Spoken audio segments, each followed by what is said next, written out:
guys, my name is Charan and you're watching Charan Creations. And today I'm going to tell you a bedtime story, and the story name is Ashraf's Invention.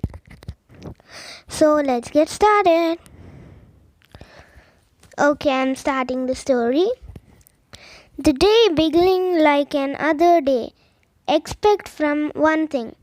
Ashraf was in a hurry. He rushed to eat breakfast. He rushed to pick up his school bag, and he rushed to get on the bus for the school. Everything else was happening slowly. He noticed that Ada, the bus driver's foot barely touched the pedal. Ada was determined to take her time this morning. When Ashraf finally glimpsed the low, brown school building, he rushed to the front of the bus.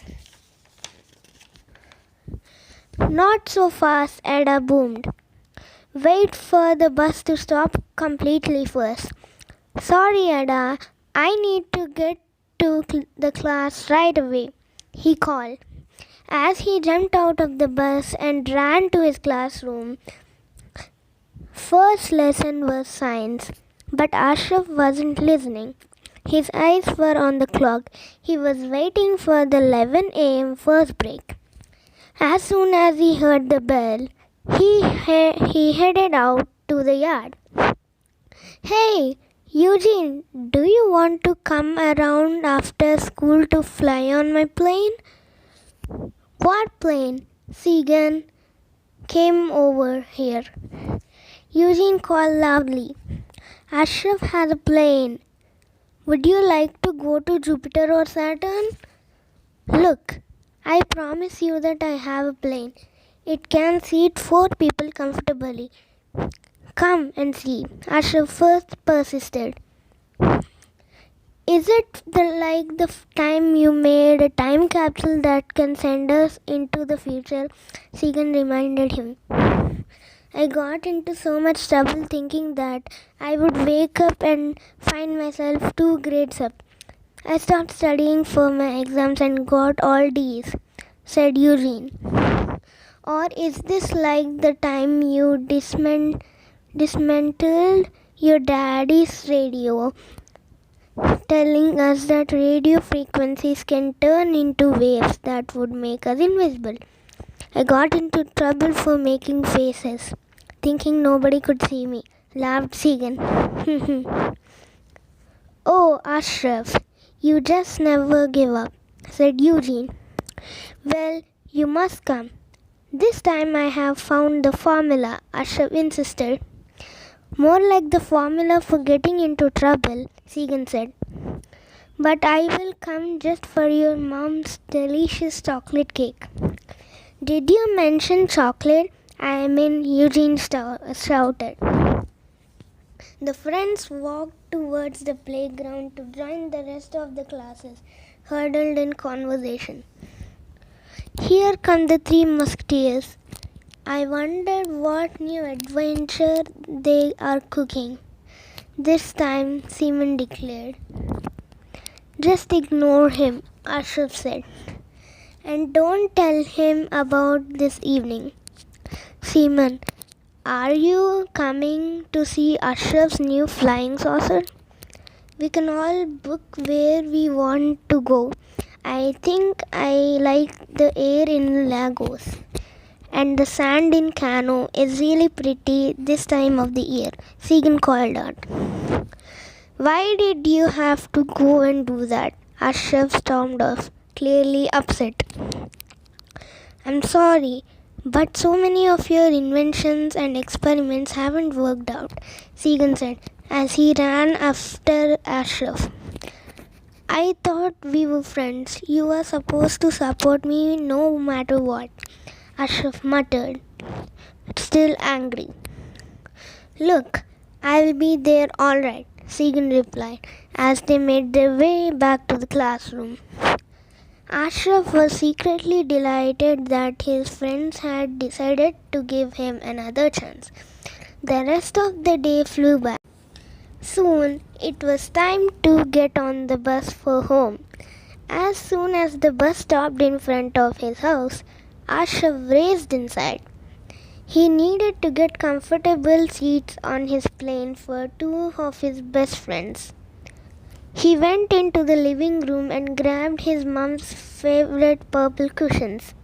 He needed some strings to make sure they were fastened securely for takeoff, and knew just where to get it. Dad always had strings in his toolbox. The only thing left was to get some refreshments. Mom's chocolate cake would do nicely, but he needed to find two tables to rest of them. He remembered that he had a pair of round hats, the perfect place to put a snack. Now all he had to do was to get his helmet ready and climb into the cockpit while he waited for his friends to arrive. Grabbing his yellow bicycle helmet, Ashraf made his way to the backyard. He took a miniature to survey his creation in its entire splendor. It was magnificent, strong brown body with large wide wings and solid wheels. He looked around impatiently, wondering where his friends were. Ashraf, where are you? This better be good. I'm missing watching soccer with my dad for this. Segan announced their arrival. This is going to make your day. Come on over. I'm at the back, Ashraf replied. He hurriedly climbed into the cockpit, pulling on his helmet. He wanted to make sure he was ready when they got around the back. He checked the wings and the wheels to make sure that everything was perfect for takeoff. Hurry, he called out loudly. Just then, Ashraf heard a rumbling sound coming towards them. What is going on, Segan? Eugene, he asked in panic. A horde of children were trooping into his backyard, marching towards him. There were children everywhere surrounding Ashraf, staring up at him. They were all talking at once.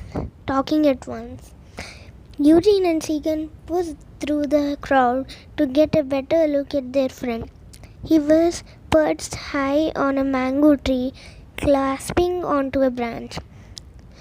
On two branches there were two hats with a slice of chocolate cake on each. Some flying saucer, the children muttered. It's just a tree. Disappointed, they turned and walked off. Ashraf sat glumly in his imaginary cockpit. You shouldn't have told everyone. Now I can't go back to school. Not ever. He stated dramatically. Eugene and Segan scrambled up the tree and sat beside him. Look, Ashraf, I like all your harebrained ideas, and one day you might build all these things for real. Segan encouraged him.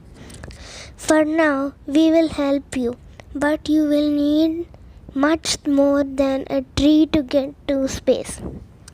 You two are great, Ashraf said, hugging them. We can look up inventions in my science book, and maybe we can start small, like how to boil an egg using heat from the sun. Eugene supported. Hey, study on or we will all fall off the tree. Eugene won.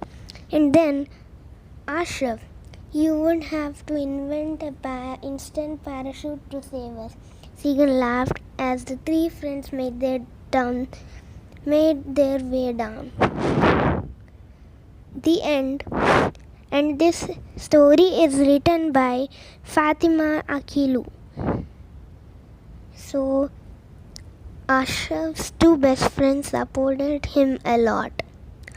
So, this story is a bedtime story. You can imagine it while you sleep, or you can tell your mom or dad to read it for you. So, this is the video, and